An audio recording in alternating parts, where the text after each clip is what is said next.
मगर अवार्ड कोई और ले जाते हैं, ये क्या है? मैं इंडस्ट्री इसलिए ज्वाइन रखूं एक कि मुझे काम नहीं मिला, बस मैं ये कहता हूँ हाँ मैं इंडस्ट्री का हिस्सा हूँ। इससे मेरे बच्चे नहीं पलते यार। मैसेज ये है कि जीना है और खुशी के साथ जीना है, और मैं खुश हूँ।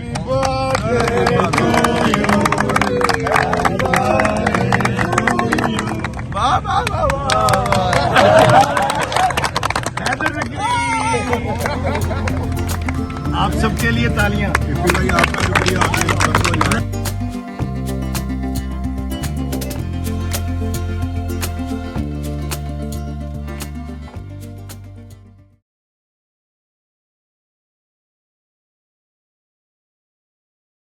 सलाम पाकिस्तान के साथ नाजरीन, मैं हूं आपका होस्ट अब्दुल कदीर। नाजरीन, आज हम मौजूद हैं एक बार फिर से इफ्तिखार इफ़ी साहब के साथ, जो किसी तारुफ के मोहताज नहीं। 1 साल पहले चलने वाला ड्रामा सीरियल परीज़ाद। इससे पहले इफ़ी भाई ने बहुत सारे ड्रामे लिखे, एक्ट भी किए, मगर परीज़ाद से कुछ ज़्यादा ही शोहरत मिली। जो लोग इनको नहीं जानते थे वो भी जानने लगे। आज हम इफ़ी भाई के पास मौजूद हैं। आप पीछे मेरे देख सकते हैं कि बाकायदा लंगर लगा हुआ है। इफ़ी भाई की आज बर्थडे है। पहले तो हम इनको हैप्पी बर्थडे कहेंगे, उसके बाद इनसे बात करेंगे। अस्सलाम वालेकुम इफ़ी भाई। वालेकुम अस्सलाम। इफ़ी भाई हैप्पी बर्थडे। थैंक यू जी, बहुत शुक्रिया। इफ़ी भाई, ये मुनफरिद अंदाज आपने लंगर लगाकर आपने अपनी बर्थडे सेलिब्रेट की है, ये क्या इसका वो है, थोड़ा सा इसका बताएंगे। देखें, मैं जब बहुत गरीब आदमी था, गरीब तो खैर आज भी हूँ, तो मैं एक पेस्ट्री लेकर ना, मैं और मेरा एक दोस्त है जावेद शाह और मेरा एक कज़न है जुनेद साहब, हम पेस्ट्री लेकर लारंस जाते थे, एक मोमबत्ती जलाते थे और उसको काटते थे। गुर्बत के दौर की बात बता रहा हूँ। फिर मैं ये सोचा करता था कि यार जब अल्लाह ताला मुझे कुछ देगा ना, तो मैं अपनी सालगिरह इस तरह थड़ों के ऊपर और आम लोगों के साथ मनाया करूँगा। तो ये सारी शोहरत तो बाद में सारा अल्लाह ताला ने किया। मेरी शुरू से, अगर आप मेरी वॉल पे देखें ना फेसबुक की, इसी पार्क में इसी जगह के ऊपर मेरी, अभी मेरे जो ख्वाजा सरा हैं दोस्त वो भी आ जाएंगे, ये जो बच्चे चौक में गाड़ियाँ साफ़ करते हैं वो भी आ जाएंगे, मालशी भी आ जाएंगे। तो मेरी सालगिरह हमेशा ऐसी होती है। अच्छा, अब आते हैं थोड़ा सा उसकी तरफ, आपके ड्रामे की तरफ। बहुत अच्छी परफॉर्मेंस, आपने एक मुनफरिद किरदार अदा किया परीज़ाद के साथ। एक अच्छा एक्सपीरियंस, सीनियर एक्टर आप काफ़ी अरसे से काम कर रहे हैं, मगर अवार्ड कोई और ले जाते हैं, ये क्या है? देखें जी, परीज़ाद से मुझे जो अवार्ड मिला वो ये है कि मुझे दुनिया में मैं किसी एयरपोर्ट पे उतरूं, कहीं जंगल में चला जाऊं, वहाँ 2 लोग भी हैं तो पहचान लेते हैं। कमाली हिट हुआ। फिर उसके बाद जो मेरी नज़में थी, जिसमें से किसी बशर में 1000 खामी, अगर जो देखो तो चुप ही रहना, और क्योंकि अरसे से काम करता, फिर नागन जब लिखा था उससे भी बड़ी शोहरत। तो ये मिली जुली एक अल्लाह ताला ने जो एक अपनी बरकत और रहमत अता की है, तो मेरे लिए इतना अवार्ड काफ़ी है कि आप बैठे हुए और मेरा इंटरव्यू कर रहे हैं। मेरा ख्याल इससे बड़ा अवार्ड क्या हो सकता है? नहीं इफ़ी भाई, मैं आपकी बात से बिल्कुल सहमत नहीं हूँ कि यार हम टीवी जो है उसका क्या मेयार है, क्या किस मेयार के लोगों को वो अवार्ड देती है। आपने एक अच्छा किरदार अदा किया, उससे काफ़ी फेमस, यानी कि आप पहले के लिखने वाले भी हैं, एक सीनियर एक्टर हैं, तो वो कल के बच्चे को उठा के वो आपकी जगह अवार्ड दे देते हैं। जो शायद उसमें मेरे ख्याल में पोइट था, पोइट आप लोगों ने शायद मेरे ख्याल में उसको इसलिए अवार्ड दिया है कि पोइट्री उसकी अपनी नहीं थी, और फिर भी वो अवार्ड ले गया, ये क्या है? नहीं, देखें, ये आपके अल्फाज हैं, मेरे तो नहीं है। मैं तो अदील को अवार्ड दिया और मुझे बड़ी खुशी हुई। देखें, मुझे अवार्ड उस सूरत मिलता अगर मैं एक अच्छा एक्टर होता। मैं एक सब स्टैंडर्ड राइटर हूँ। ये आपने नहीं फैसला करना, ये अवाम ने फैसला करना है कि आप अच्छे एक्टर हैं या नहीं। नहीं, देखें, मैं अपनी बात कर रहा हूँ क्योंकि सवाल आप मुझसे कर रहे हैं। तो हम टीवी ने उसको अवार्ड दिया जो डिज़र्व करता था। मैं जिस दिन इस काबिल हो जाऊँगा, अब तो खैर हो भी नहीं सकता क्योंकि मैंने शोबिज़ ही छोड़ दिया है। क्या मतलब? ये नहीं समझा मैंने आपका एक इंटरव्यू भी देखा था आपने, जिसमें कहा था कि मैं अब ये शोबिज़ छोड़ रहा हूँ। जी, मैं ना एक्टिंग करूँगा ड्रामों में और ना मैं ड्रामा लिखूँगा। क्यों? 5 साल से उन्होंने मुझे छोड़ रखा था, कुछ लिखवाया नहीं, क्योंकि मेरा घर तो लिखने से चलता है ना। तो अब मैंने तय किया कि यार अब मैं छोड़ देता हूँ। कितने अरसे से इस फील्ड में? मुझे 28 साल हो गए। 28 साल की मेहनत, जब आपको कैश करने का टाइम आया तो आप छोड़ के जा रहे हैं? नहीं, तो मैंने बच्चे पालने। अब देखें, 5 साल से आपने मुझे नागन के बाद कुछ नहीं लिखवाया। यही मैं पूछने वाला था, घर का गुजर बसर कैसे होगा? वो 2 किताबें हैं वो बिक जाती थी, और अब जो है कुछ थोड़ा बहुत कुछ कर लिया करता था काम शाम, इससे हट के शोबिज़ से। तो अब मैंने फिर व्लॉगिंग शुरू कर दी। मैं कहा चलो यार, बच्चे थे पालने ने। आप क्या अपने ड्रामा इंडस्ट्री से इतने डिसाइड हो गए हैं कि यार ना राइटिंग ना एक्टिंग कुछ भी नहीं, आपने छोड़ दिया, अपने सिर्फ वीलॉगिंग की तरफ आएंगे?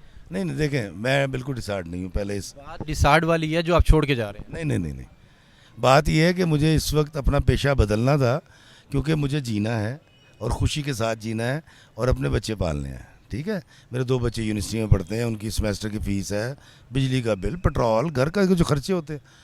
तो मैंने ये सोचा कि यार बजाय इसके कि मैं स्यापा करूं इस बात का कि यार 5 साल हो गए मैं वेला बैठा है, मैंने किसी ने रब्ता नहीं किया, तो भाई इफ्तिखार इफ़ी अगर तुमने कुछ किताबें पढ़ी थी लाइब्रेरी की, और या तुमने कुछ हासिल किया था, या तुम डॉक्टर अनवर सज्जाद और इशफाक अहमद जैसे शख्स के शागिर्द हो, तो ये किसी के सर पे कोई एहसान नहीं है। और ज़रूरी नहीं है कि मेरे पाबंद नहीं है ये जितने प्राइवेट चैनल हैं कि जी इफ्तिखार इफ़ी को कास्ट करें और उससे लिखवाएं। तो इसलिए मुझे बड़ी अच्छी तरह पता है मेरी औकात क्या है, और मेरी ज़िम्मेदारी ये है कि मुझे खुशी के साथ जीना भी है, बच्चे भी पालने हैं।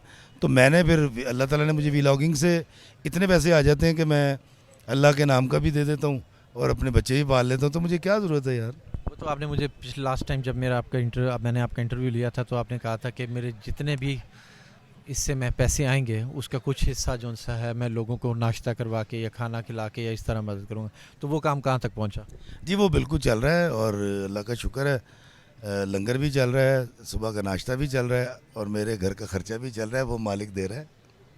आप मुझे एक बात बताएं कि अब आपकी व्यूअरशिप जो सी है, अगर आप ये वीडियो करें कि यार मैंने शोबिस छोड़ दिया, तो आपके जो चाहने वाले हैं तो उनका क्या रिस्पांस आ रहा है? नहीं देखें, कमेंट तो आ रहे होंगे ना आपके? देखिए मैं आपको एक बात नहीं, मैंने अपने चैनल से अनाउंस नहीं किया, तो वो बात दरअसल ये है कि मैं अक्सर लोगों से ये कहता हूँ कि प्रोड्यूसर की या जूरी की नज़र में वो मोहब्बत नहीं होती जो मद्दाह की आंख में होती है। तो लोगों के मतलब मैं इतराफ़ कर लेता हूँ इस बात का कि मैं सब स्टैंडर्ड राइटर हूँ, मुझे लिखना नहीं आता, मुझे एक्टिंग नहीं आती। जिस दिन मैं म्यारी काम करूँगा मुझे अवार्ड मिल जाएगा। म्यारी काम करने का अब सवाल ही नहीं पैदा होता, क्योंकि मैंने शोबिज़ ही छोड़ दिया। इसका फैसला कौन करेगा कि आप म्यारी काम करते हैं? वही करेंगे जो अवार्ड देते हैं या काम। तो वो जो देखने वाले हैं वो फैसला नहीं कर सकते? सर देखने वालों की तो मोहब्बत मुझ तक पहुंचेगी ना, आप बात समझें। मुझे जो लोग मिलते हैं सेल्फी बनाते हैं, वो इफ्तिखार इफ़ी को या कमाली को या उसकी शायरी को पसंद करते हैं, उसकी शख्सियत को पसंद करते हैं। तो वो जो प्रोड्यूसर है या कोई चैनल है वो मेरा पाबंद तो नहीं है यार कि वो मुझे अवार्ड दे। या अभी गुल्लू बादशाह भी इनकार में जो मैंने किया था, वो भी अल्लाह ताला ने उसको भी बड़ी इज़्ज़त दी थी। तो उस वक्त भी लोगों ने मुझे यही आके कहा था जी कि अवार्ड मिलेगा। मैं कहा नहीं यार, मैं अभी इस काबिल नहीं हूँ।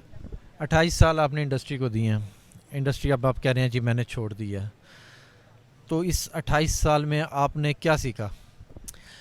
एक बहुत बड़ा सवाल है जी। मैंने ये सीखा कि जब देखिए मैं एक्टिंग करने आया था, एक्टिंग में उस वक्त मुझे काम नहीं मिलता था, मैंने लिखना शुरू कर दिया, लिखने मेरा घर चला, बड़ी इज़्ज़त मिली, बड़े पैसे कमाए, साथ साथ एक्टिंग की। अब जब यहाँ से पैसे आने बंद हो गए हैं तो मैंने ये सीखा कि मैंने मेरी 55वें साल में लग गया हूँ, 54 का हो गया, तो मैंने भागना नहीं है, डरना नहीं है, मैंने पेशा बदल लिया। यूट्यूब कल को बंद हो जाता है तो मैं कुछ और करूँगा, हो सकता है मैं तिक्के शिके बेचूँ। मतलब मैं इस मैसेज देना चाह रहा हूँ कि यार आपने जीना है और स्यापा किए बगैर, कंप्लेंट किए बगैर जीना है। मैं जिस बाबे शफाक का मानने वाला हूँ, अगर मैं स्यापा करूँगा या मैं एतराज़ करूँगा, नुक्ताचीनी करूँगा, तो वो तो सबक ही उल्टा हो जाएगा। तो नौजवान क्या सीखेंगे? तो नौजवान ये सीखें कि यार एक दर बंद 100 दर खुले। मेरा जो पर्सनल ख्याल है ना, वो उसमें ये है कि मेरे ख्याल में हम टीवी ने आपके साथ ज़्यादती की है और उनको चाहिए था कि अगर कोई सीनियर है तो जूनियर को ऊपर ना लेके आए, सीनियर को पहले उसको देखें किसी भी मद में, दूसरे किसी मद में अवार्ड दे देते, उसको भी दे देते, बिल्कुल न्यू टैलेंट के दे देते, उसको बिल्कुल अवार्ड देते। मगर जो आपका एक्सपीरियंस, आपका उसका परफॉर्मेंस, उसको क्यों नहीं किया? देखिए कदीर, ये आपकी ज़ाती राय है, मेरी नहीं है। मैं उनके फैसले से सहमत हूँ और मैं अदील को मुबारकबाद देता हूँ कि आपको अवार्ड मिला। इफ़ भाई परिजात स्टार्ट आपने वो किया तो उसका पहला इंटरव्यू जो सा था यूट्यूब पे, वो मेरे चैनल पे था, ये आपको याद होगा? बिल्कुल, आपने, बल्कि मुझे याद है आपने कहा था आपने इतना छोटा रोल कमाली क्यों किया है। बिल्कुल यही मैंने आपको कहा था कि किधर वो आज ही सारी, और वो वाला पहले एक बदमाश का रोल और फिर वो इतना छोटा रोल। तो वो मेरा चैनल आपकी वजह से भी मोनेटाइज हुआ है, ये मैं आज आपको बता दूं कि इनकी वजह से। मगर मेरे चैनल पे आज भी उसी इंटरव्यू के आज भी व्यूज़ आ रहे हैं और लोगों की मोहब्बत इतनी है कि आज भी आपको दुआएं दे रहे हैं और आपकी बेस्ट ऑफ लक कह रहे हैं, और आप उन लोगों को छोड़ के इंडस्ट्री छोड़ के जा रहे हैं? नहीं यार कदीर, देखें बात उलझा रहे हैं आप। मैं बिल्कुल, देखें मैं इंडस्ट्री इसलिए ज्वाइन रखूं एक कि मुझे काम नहीं मिला, बस मैं ये कहता हूँ हाँ मैं इंडस्ट्री का हिस्सा हूँ। इससे मेरे बच्चे नहीं पलते यार। मैं देखने वाले नौजवानों को ये बताना चाहता हूँ कि भाई भागना नहीं है, एक काम छोड़ नहीं मिलता दूसरे से पैसे कमाओ। देखें लीगल नहीं है ना, दूसरे से नहीं मिलता तीसरे से कमाओ, तो डरना नहीं है। दरअसल मैसेज ये है कि जीना है और ख़ुशी के साथ जीना है, और मैं खुश हूँ। आप देखते नहीं मैं किस किस शहर में कहाँ जा रहा होता हूँ। बिल्कुल, मैं देख रहा हूँ आप व्लॉगिंग के लिए मैं कितनी 250 सीढ़ियाँ चढ़ रहा होता हूँ। तो एंजॉय करें यार ज़िंदगी को। ख़ास तौर पे आपका यूके और सारा इधर सारा का वो आपने व्लॉग सारे देख रहे हैं। अच्छा, लास्ट में अपने चाहने वालों को कोई मैसेज देना चाहें जो चाह रहे हैं कि आप ना छोड़ के जाएं? नहीं, मैं छोड़ चुका हूँ। मैं अब ना ड्रामा लिखूँगा ना ड्रामे में काम करूँगा। और मेरा मैसेज ये है कि किसी बशर में हज़ार खामी, अगर जो देखो तो चुप ही रहना। किसी बशर का जो राज पाओ या ऐब देखो तो चुप ही रहना। अगर मुनादी को लोग आएँ, तुम्हें कुरेदें, तुम्हें मनाएं, तुम्हारी हस्ती के गीत गाएं, तुम्हें कहें कि बशर में देखी बुराइयों को बयान कर दो तो चुप ही रहना। जवाज़ ये है, दलील ये है, ज़ईफ़ लम्हों की लग़ज़िशों को, हराम नातों की कुर्बतों को, हमारी सारी हिमाकतों को, हमारी सारी खबासतों को वो जानता है, वो देखता है, मगर वो चुप है। अगर वो चुप है तो मेरी मानो वो कह रहा है कि चुप ही रहना। लोगों के पर्दे कजना ढांपना सीखें, लोगों की पगें उछालना बंद कर दें। बहुत शुक्रिया इफ़ी भाई। इफ़ी भाई ने फैसला किया कि जी मैं अब इंडस्ट्री छोड़ना चाह रहा हूँ। जो इफ़ी भाई के चाहने वाले हैं वो कमेंट सेक्शन में जाके ज़रूर कमेंट चेक करें कि इफ़ी भाई को इंडस्ट्री छोड़नी चाहिए या नहीं छोड़नी चाहिए। बहुत शुक्रिया इफ़ी भाई। सलाम पाकिस्तान।